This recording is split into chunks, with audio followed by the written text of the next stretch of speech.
शिक्षा मंत्री का बड़ा फैसला, प्रदेश में स्कूल में हिजाब पर लगा प्रतिबंध तय, ड्रेस कोड पर ही छात्रों को मिलेगा प्रवेश।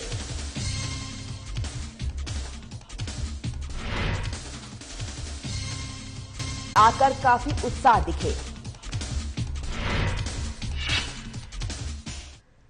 नमस्कार, स्वागत है आपका साधना प्लस न्यूज में। आपके साथ मैं हूं सोनाली ठाकुर। हिमाचल प्रदेश की खबरों से करेंगे बुलेटिन की शुरुआत। कर्नाटक में शिक्षक संस्थाओं में हिजाब पर बवाल के बाद अब हिमाचल में भी स्कूल कॉलेजों में हिजाब पर पाबंदी लगा दी गई है और शिक्षण संस्थाओं में हिजाब पहनकर आने पर छात्राओं को एंट्री मिलेगी, साथ ही एंट्री नहीं मिलेगी, उनका यह कहना है। और छात्राओं को स्कूल यूनिफॉर्म में ही स्कूल आना होगा। शिक्षा मंत्री गोविंद सिंह ठाकुर ने सिर्फ स्कूल यूनिफॉर्म जो निर्धारित की है उसी में स्कूल में आने की अनुमति देने के निर्देश दिए हैं। प्रकार की समस्या है नहीं। हिमाचल प्रदेश के लोग बहुत अनुशासन प्रिय हैं, बहुत अच्छे से रहते हैं, बहुत प्रेम और प्यार से रहते हैं और इसीलिए यहाँ पर जो ड्रेस कोड है, जो स्कूल की यूनिफॉर्म है, वही पहन करके बच्चों को आना है और उसके अतिरिक्त और किसी भी प्रकार की कोई अनुमति नहीं है।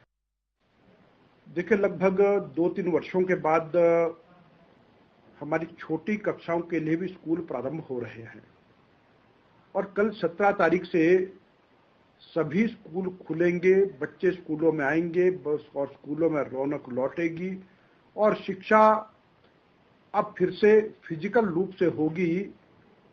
इस बात की प्रसन्नता है और इस बात के लिए प्रदेश के बच्चे भी, शिक्षक भी, अभिभावक भी सबने खुशी जाहिर की है। अब ईश्वर से प्रार्थना यह है कि ठीक इसी प्रकार से कोरोना समाप्त होता जाए और ताकि पहले की तरह ही हम शिक्षा के क्षेत्र में बहुत अच्छी प्रकार से अपनी पढ़ाई को आगे चला सकें। तमिलनाडु में छात्रा लावण्य की मौत के बाद से उसे इंसाफ दिलाने के लिए अखिल भारतीय विद्यार्थी परिषद आंदोलन कर रहे हैं। वहीं कुल्लू में भी प्रदर्शन के दौरान तमिलनाडु के सीएम का पुतला फूंका गया है, तो वहीं केंद्र सरकार ने मांग की है कि इस पूरे मामले की सीबीआई जांच करवाई जाए और दोषियों को कड़ी से कड़ी सजा दी जाए।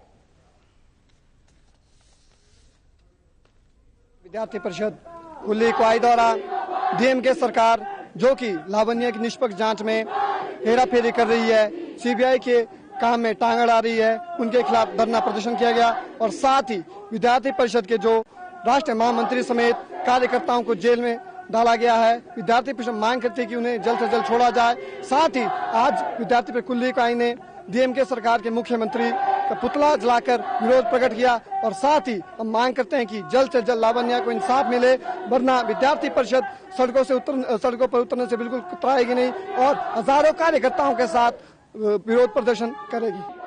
हम सभी धर्मों का सम्मान करते हैं, लेकिन जब कोई धर्म परिवर्तन करने पर मजबूर कर देता है तो वो एक धर्म नहीं रह जाता है, वो एक प्रोपेगेंडा बन जाता है, एक एजेंडा बन जाता है। जब अखिल भारतीय विद्यार्थी परिषद के कार्यकर्ताओं ने इस बात के लिए विरोध किया, आंदोलन किया, तो हमारे जो है राष्ट्रीय महामंत्री निधि त्रिपाठी जी के साथ अन्य कार्यकर्ताओं को भी वहां की सरकार ने जेल में डाल दिया, जो कि न्याय के लिए लड़ रहे थे, उस लड़की के न्याय के लिए लड़ रहे थे, उस लड़की के धर्म परिवर्तन में जो उसको साथ जो अन्याय हुआ उसके लिए लड़ रहे थे। उन सबको तमिलनाडु के तंजावुर जिले में स्कैरोइड हर्ट हाई स्कूल की एक छात्रा पर धर्म परिवर्तन का दबाव बनाने के बाद से छात्रा लावण्य ने आत्महत्या कर ली। मृतका को न्याय दिलाने के लिए अखिल भारतीय विद्यार्थी परिषद सड़कों पर है और लगातार धरना प्रदर्शन कर रहे हैं। एबीवीपी ने शिमला में पत्रकारों से बातचीत की है। इस देश की जो हमारे सामने आई है, उस घटना से यह स्पष्ट होता है कि किस तरह एक मिशनरी स्कूल के अंदर जो धर्म परिवर्तन का प्रोपोगेंडा, जो एजेंडा वहां पर मिशनरियों द्वारा चलाया जा रहा है, उसका शिकार लावण्या हुई है और उसमें किस तरह की यातनाओं को लावण्या ने सहा, किस तरह के प्रलोभन भी वहां स्कूल प्रशासन द्वारा दिए गए और जब प्रलोभनों से भी नहीं मानी तो उसको टॉयलेट साफ करवाए गए, बर्तन धुलवाए गए, पोंगल की छुट्टियों में उसने घर जाना, छुट्टियों की एप्लीकेशन को कैंसिल कर दिया गया। ऐसी यातनाओं को सहने के बाद वो छात्रा आत्महत्या के लिए मजबूर होती है, तो सीधे रूप से उसको आत्महत्या के लिए मजबूर करने वाले जो लोग हैं वो उसकी हत्या के जिम्मेवार है। उनके ऊपर हत्या का केस लगना चाहिए, क्योंकि लावण्या की हत्या हुई है, आत्महत्या नहीं हुई है। हिमाचल में प्रदेशवासियों को जल्द ही मुफ्त बिजली मिलेगी। आपको बता दें कि मुख्यमंत्री की घोषणा करने के बाद अप्रैल महीने में इसका लाभ उपभोक्ताओं को मिलना शुरू हो जाएगा। इसके बाद ही विभाग ने काम शुरू कर दिया है। ये बातें ऊर्जा मंत्री सुखराम चौधरी ने बीओडी की बैठक के बाद शिमला में कही है। मुख्यमंत्री जयराम ठाकुर जी ने पिछले दिनों जो घोषणा की है,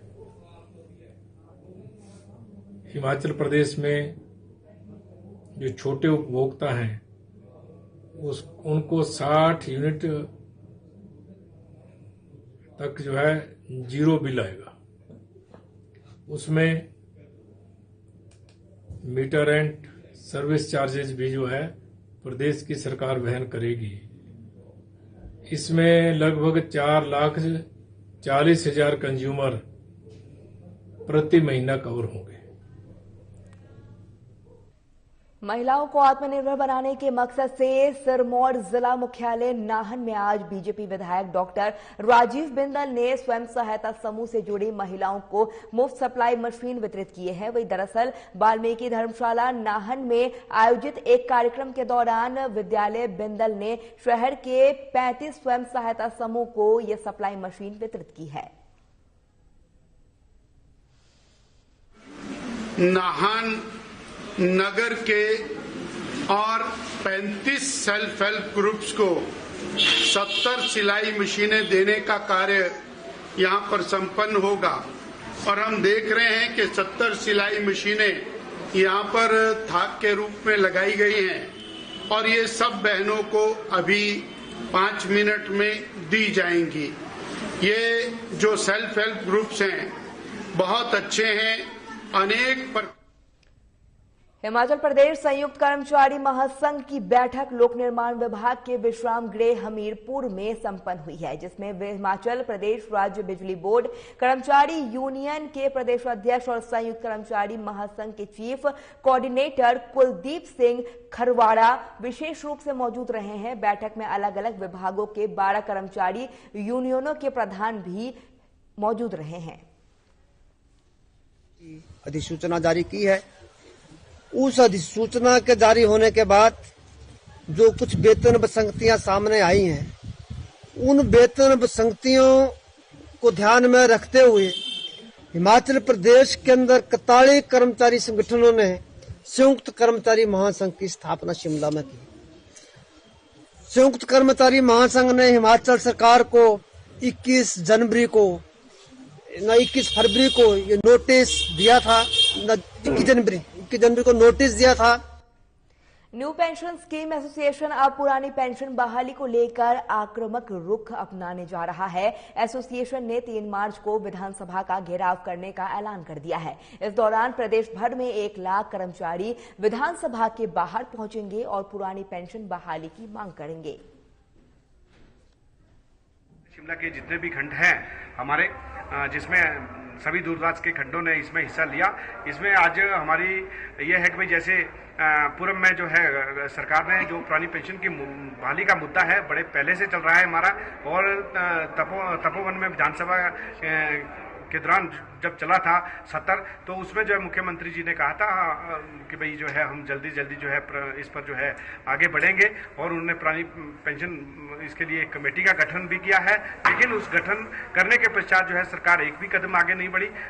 उसमें जिस तरह से कहा गया था कि जो है हम 30% जो है एनपीएस के भी सदस्य इसमें लेंगे, अभी तक वो कोई भी फाइनलाइज नहीं हुआ। हिमाचल प्रदेश में स्कूलों में गुरुवार को दोबारा रौनक लौट आई है। पहली से 12वीं तक कक्षा तक के विद्यार्थियों की स्कूलों में नियमित कक्षा शुरू की गई है। कोरोना संक्रमण से बचाव के लिए तय एसओपी के तहत हर स्कूल में माइक्रो प्लान बनाया गया है। स्कूल में फेस मास्क पहनना अनिवार्य रहेगा। वहीं प्रार्थना सभा और भी चीजों को लेकर यहां पर प्रतिबंध लगाया गया है।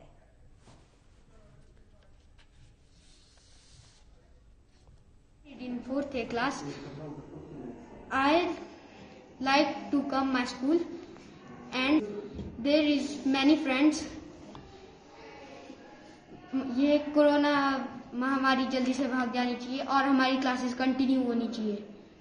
और अच्छा लग रहा है स्कूल आके, फिजिकली पढ़ाई अच्छा लग रहा है करके, और ऑनलाइन और फिजिकल में बहुत ज्यादा डिफरेंस था। क्या नाम है आपका? वैष्णवी। कहाँ से आते हो? घर कहाँ पे है? कहाँ से है? शिमला है? कैसा लग रहा है स्कूल आके? अच्छा लगता है। अच्छा लग रहा है। ऑनलाइन क्लासेस लगाते थे? मुश्किल आती थी? नहीं आती थी? स्कूल आना अच्छा है या घर पर ऑनलाइन क्लासेस? बच्चे नाम क्या आपका? परी। राजभवन पे। है? राजभवन पे। राजभवन पे। अच्छा, आज स्कूल आए, कैसा लग रहा है? अच्छा। अच्छा लग रहा है। घर पर अच्छा लगता था ऑनलाइन क्लासेस या स्कूल में? स्कूल पे अच्छा लगता है। स्कूल में क्यों अच्छा लग रहा है? ऐसा अच्छा लगता है। मिलना अच्छा लग रहा है टीचर से? घर में ऑनलाइन क्लासेस लगाते थे, कोई मुश्किल आती थी? किस बात की मुश्किल आती थी? कोरोना की वजह से। हैं? कोरोना की वजह से। सबसे पहले तो आज बहुत खुशी का दिन है कि बहुत बच्चे आज इतने 2 साल के बाद लगभग जो छोटे बच्चे हैं स्कूल में आए हैं, और हमें बहुत खुशी हो रही है क्योंकि बच्चों से ही स्कूल है, लेकिन मजबूरी की वजह से वो स्कूल नहीं आ पाए, काफी लंबे समय तक घर से पढ़ते रहे। तब हमने ऑनलाइन एजुकेशन को बहुत अच्छे से चलाया और बच्चे घर पर भी पढ़ाई करते रहे। लेकिन स्कूल में आना और घर से पढ़ना दोनों अलग बातें हैं, और बच्चे चाहते हैं कि पीयर लर्निंग करें, एक दूसरे के साथ खेलें, एक दूसरे के साथ बात करें। तो उन चीजों को ध्यान में रखते हुए आज से स्कूल खुले हैं और राज्य सरकार ने निर्देश दिए हैं कि एसओपी का पालन करते हुए स्कूल खोलने, और हम कड़ाई से एसओपी का पालन करते हुए आज हमारे 1st से 12th तक के बच्चे आए हैं। और बड़ी क्लासों में संख्या ज्यादा है, छोटी क्लासेस में क्योंकि बच्चे कहीं बाहर स्टेशन पर भी थे तो धीरे धीरे अब वो पहुंच रहे हैं, तो जो अटेंडेंस है धीरे धीरे और बढ़ेगी।